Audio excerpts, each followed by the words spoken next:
Before I say anything, I just want to say we're officially in the dark stages of the offseason now. The NBA Finals are done. There's no real sports besides the UFC, and that's what I'm going to be covering a little bit on this channel, so be prepared for that. But football is too long away, and again, these are the dry days of the offseason where we don't have anything else to watch.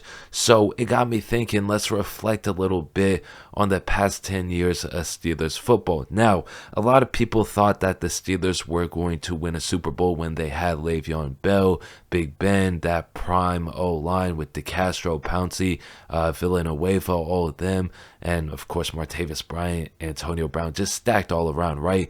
But the problem with that team is they were never consistent on both sides of the ball. For example, in 2015, Big Ben probably had, over 400 yards against the Legion of Boom defense that the Seahawks had back then. Marcus Wheaton had a 200-yard game, which was, very exciting to see him go off like that. You never really thought that he would go off that particular game, or just in general when you have AB and Martavis Bryant. But it still happened against a very good defense, one of the best, if not the best, in the past decade. And yet the Steelers still lost because Mike Mitchell, what was his name, Antoine Roll, Artie Burns, all those guys were never going to help you win a championship.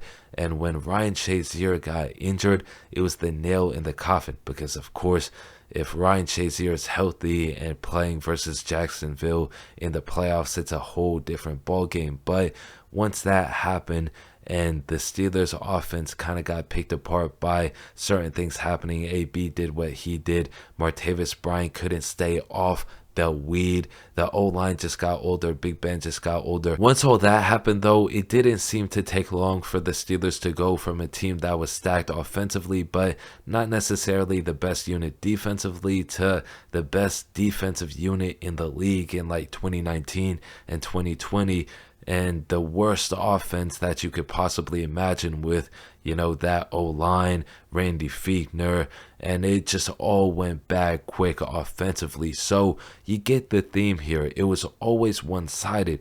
But the reason why I'm pitching the Steelers having a serious chance at the Super Bowl right now is because I don't think this team has been that well-rounded up until this point in a very long time. I mean, think about the offensive pieces that the Steelers have.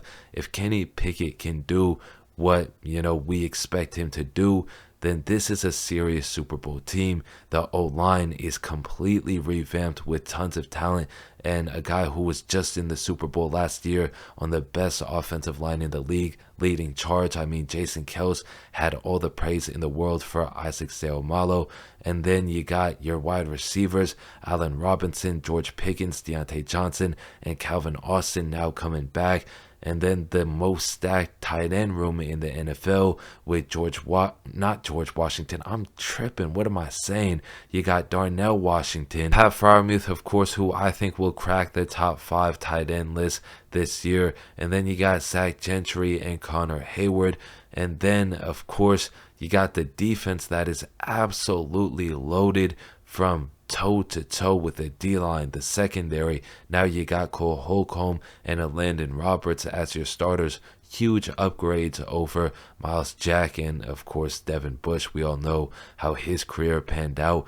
But I genuinely think that if everybody can stay healthy, because let's be real here, sometimes you just get unlucky. Sometimes, a guy like Ryan Shazier goes down and then you're just screwed because he can't recover from that. But again, if the Steelers can just make it to the playoffs healthy enough, then they're making a serious push, because you're never going to be fully healthy at that stage of the season. Everybody has injuries.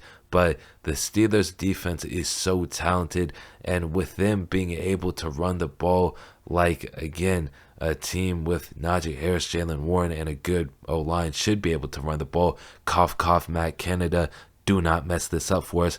Well, then they're going to dominate just in a different way than what the Chiefs do and what the Bengals do with pass-heavy offenses. But that's just me. I think that the Steelers are going to bring some old school back in this team, and that's going to lead to a lot of success. The old school, running the football a lot, playing very sound defense. Basically, what I'm trying to say is the good old days are going to come back, hopefully. But let me know what y'all think in the comment section down below about this Steelers team and their chances at a Super Bowl. Hopefully y'all enjoyed this video though, and that is it for me on this one.